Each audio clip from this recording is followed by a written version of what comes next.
வாங்க மல்லி சமையலில் இன்றைக்கி நம்ம என்ன செய்ய போகிறோன்னா பால் பாயசம் செய்ய போகிறோம். அதுக்கு நான் ஒரு அரை கப்பு ஜவ்வரிசி எடுத்திருக்கேன். இப்போ இதை நல்லா கழுவிட்டு வந்துடலாம்.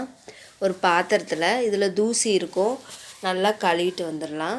இப்போ பாருங்கள், எங்கள் வீட்டில் எல்லாருக்குமே பால் பாயசம்னா ரொம்ப பிடிக்கும். உங்களில் யாருக்கெல்லாம் பால் பாயசம் பிடிக்கும், இல்லை வேறு என்ன பாயசம் பிடிக்குங்கிறத மறக்காமல் எனக்கு கமெண்ட் பண்ணுங்கள். அம்மா சொல்லு. உங்கள்கிட்ட ஒரு கேள்வி கேட்கட்டா?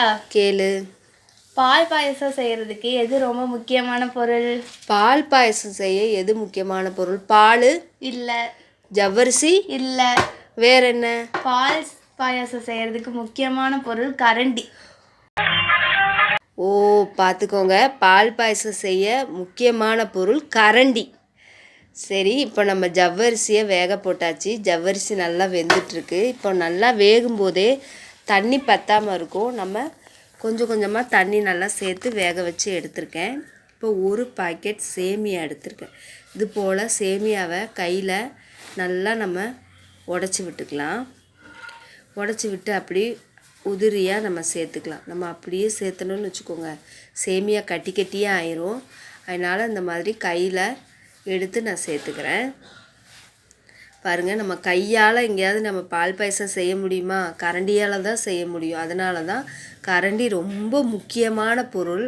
இந்த மாதிரி நம்ம கிண்டி கொடுத்துக்கலாம். சேமியா நல்லா வெந்துருச்சு. இப்போ நான் ஒரு கப்பு சர்க்கரை எடுத்திருக்கேன். நான் எந்த கப்பில் நம்ம ஜவ்வரிசி அளந்தோமோ அதே கப்பில் ஒரு கப்பு சர்க்கரை எடுத்திருக்கேன். அது ஒரு கப்பு கரெக்டாக இருக்கும். இப்போ பால் பாயசம் பார்த்திங்கன்னா நம்ம செஞ்சு முடிச்சுட்டு அதில் லைட்டாக தேங்காய் திருவி போட்டு சாப்பிட்டோன்னு வச்சுக்கோங்க, பால் பாயசம் சூப்பராக இருக்கும். இந்த மாதிரி நாங்கள் ட்ரை பண்ணி பாருங்கள். நாங்கள் அடிக்கடி இந்த மாதிரி தான் பால் பாயசம் செஞ்சு கொஞ்சம் தேங்காய் திருவி போட்டு சாப்பிடுவோம். நல்லா டேஸ்ட்டாக இருக்கும். இப்போ ஒரு கப்பு சர்க்கரை எடுத்துக்கலாம். கரெக்டாக இருக்கும் இந்த ஒரு கப்பு சர்க்கரை. இப்போ இதை நல்லா நம்ம கரைச்சி விட்டுக்கலாம். சர்க்கரை கரையிற அளவுக்கு நல்லா நம்ம கிண்டிக்கலாம். சர்க்கரை நல்லா கரைஞ்சிட்ருக்கு. இப்போ இதுக்கு பால் பார்த்திங்கன்னா நல்லா நான் ஒரு டம்ளர் பால், நல்லா பெரிய டம்ளருக்கு ஒரு டம்ளர் பால், அரை டம்ளர் தண்ணி ஊற்றி நல்லா காய்ச்சி ஆற வச்சுருக்கேன் பாலை. இப்போ இந்த பாலையும் நம்ம இதோட சேர்த்துடலாம். காய்ச்சி ஆற வச்சுற பால் சேர்த்தாச்சு. நம்ம அவ்வளோதாங்க, ஈஸியாக நம்ம பால் பாயசம் ரெடி ஆயிடுச்சு. சூப்பராக பாயசம் ரெடி ஆயிடுச்சு. இப்போ இதில் முந்திரி திராட்சையை நம்ம வறுத்து போட்டால் நம்ம பாயசம் ரெடி ஆயிடுச்சு.